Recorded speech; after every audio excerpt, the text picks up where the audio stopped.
Man versus wild with Bear Grylls. America का दक्षिणी छोर दुनिया का सबसे बड़ा दलदली इलाका है। यहाँ हजारों वर्ग किलोमीटर में इंसानी बस्ती के बहुत करीब एक घना जंगली इलाका है। इसे इंसान और कुदरत के बीच का अहम स्थान कह सकते हैं और यहाँ का मौसम भी बहुत खराब होता है। ये तूफान वाला इलाका है। जिन जगहों में दुनिया के सबसे अजीब मौसम होते हैं, ये उनमें से एक है। यहाँ टोर्नेडोज, थंडरस्टॉर्म्स और कटरीना जैसे हरिकेन आते हैं। 2005 में जब कटरीना तूफान आया था तो 280 किलोमीटर प्रति घंटा की रफ्तार से हवा चली थी। करीब 30 फुट ऊंची लहरें उठी और मौत और तबाही का डरावना मंजर देखने मिला। मेरे पास सर्वाइवल से जुड़े कुछ बुनियादी टूल्स हैं और मेरा कैमरा क्रू मेरे साथ होगा। मैं आपको दिखाऊंगा कैसे सर्वाइव करते हैं इस तूफानी इलाके में। चलिए चलते हैं। मैं दलदल में उतर नहीं सकता, इसीलिए पायलट मुझे गहरे पानी वाली एक धारा में उतारेगा। हवाई जहाज के पानी से छूते ही मैं उतर जाऊंगा। इतनी रफ्तार पर पानी से टकराना खतरनाक हो सकता है। जरा सी गलती हुई तो हाथ पैर टूट सकते हैं या उससे भी बुरा हो सकता है।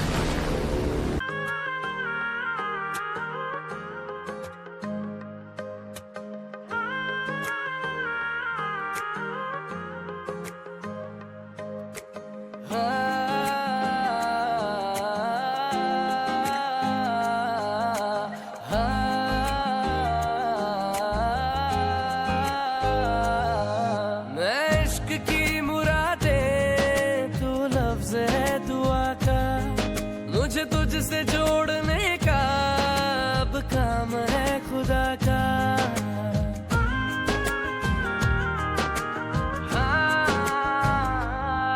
मैं इश्क की मुरादे, तू लफ्ज़ है दुआ का। मुझे तुझसे जोड़ने का अब काम है खुदा का।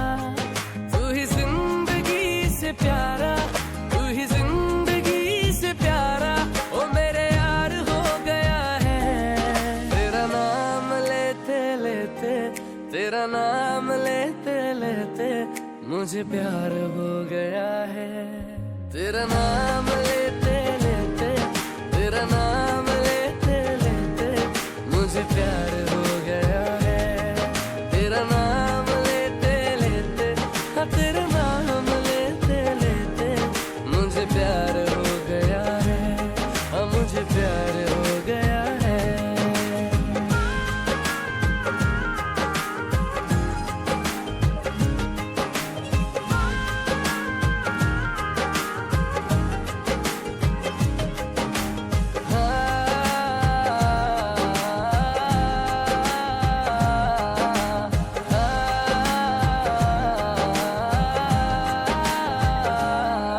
तेरे जैसा कुछ नहीं मैंने देखा हर तरफ।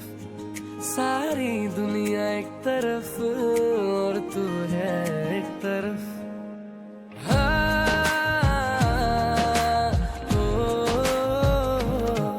तेरे जैसा कुछ नहीं मैंने देखा हर तरफ। सारी दुनिया एक तरफ और तू है एक तरफ। तेरा इश्क है एक तरफ, एक तरफ। मैं रात का सितारा, तू ख्वाब है सुबह का। मुझे तुझसे जोड़ने का अब काम है खुदा का। तू ही जिंदगी से प्यारा, हाँ तू ही जिंदगी से प्यारा, ओ मेरे यार हो गया है। तेरा नाम लेते लेते, हाँ तेरा नाम लेते लेते मुझे प्यार हो गया है। तेरा नाम लेते लेते, हाँ तेरा नाम लेते लेते मुझे प्यार हो गया है। हाँ मुझे प्यार हो गया है। तेरा नाम लेते लेते मुझे प्यार, मुझे प्यार हो गया है।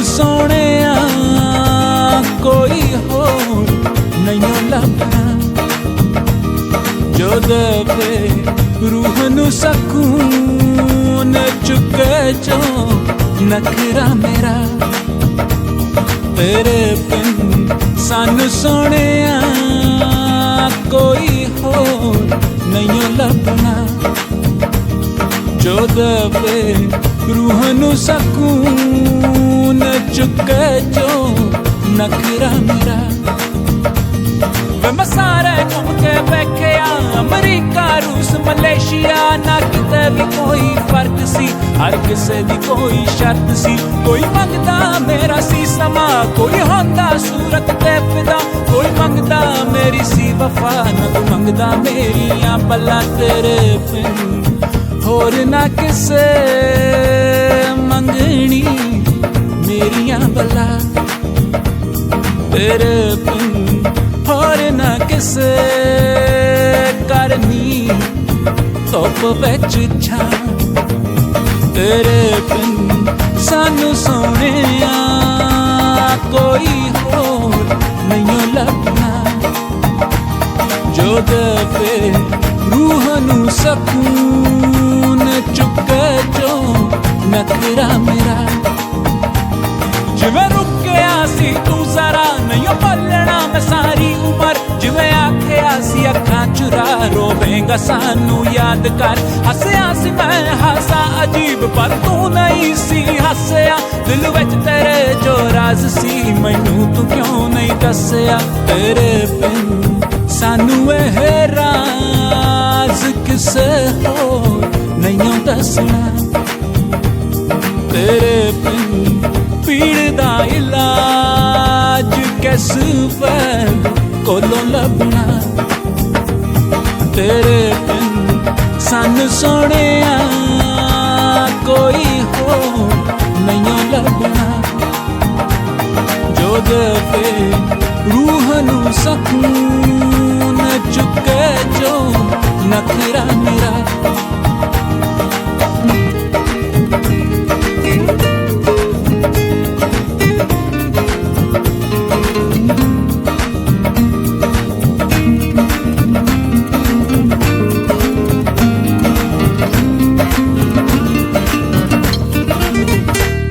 मिलिया सी अज मैनू तेरा एक पत्रा लेके आसी जिस ते तू शेर बारे शादा पढ़ के सी उसनू हंजू एक डुलिया अखां च बंद सी राज अज खुलिया कि तेरे बिन ये नीचे की ओर जा रही है। इन दरारों से नीचे उतरने के लिए पूरा कंसंट्रेशन और टाइट पकड़ की जरूरत है। जब पानी यहां से होकर गुजरता है तो वो इन पत्थरों को पॉलिश करता है जिससे ये चिकने हो जाते हैं। यहां तक पहुंचने के लिए मैं सैकड़ों किलोमीटर चल चुका हूं, लेकिन अब एक गलत कदम मेरा सफर खत्म कर सकता है। ठीक है, चलो हो गया। कभी कभी ऐसा लगता है एक एक इंच से मैं अपनी आखिरी मंजिल की तरफ बढ़ रहा हूं, लेकिन यह सफर मीलों का है। आखिरकार मुझे घाटी के तल की हरियाली दिखाई देने लगी जहां से मुझे आगे बढ़ना होगा। उस तरफ देखिए, वहां से बाहर निकलने का रास्ता है जो मुझे सीधे सेरेंगेटी ले जाएगा।